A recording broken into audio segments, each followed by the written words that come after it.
Everything you need to know about Online Business Academy. So, may mga nagtatanong sa akin kung ano ba ang ginagawa para kumita sa Online Business Academy. Magbebenta ba? Mag-i-invite? Magre-recruit? May quota ba? So, lahat ng yan, sasagutin natin sa video na ito. So, first, magbebenta ba? Mag-i-invite? Magre-recruit? Ang sagot po dyan is hindi po tayo nagre-recruit. Hindi din po tayo nagbebenta at lalong na hindi po ito investment scam or trading or forex or wala rin pong quota dito. So from the word itself, online business po ito. That's why meron po tayong corresponding fee para sa license code para makapag-start ka dito sa OBA and to operate the business. So ang business kasi guys, may dalawang kind yan.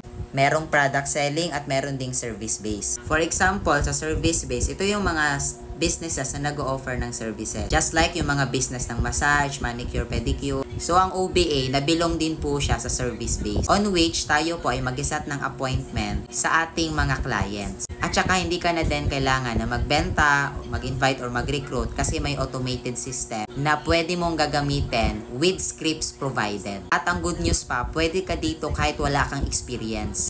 Kasi may mga magtuturo sa'yo. At pwede mo rin itong gawin kahit may full-time job ka, even OFW. So, para ma-prioritize kita, make sure naka-follow at naka-subscribe ka na. And once you're done, comment mo dyan yung location mo.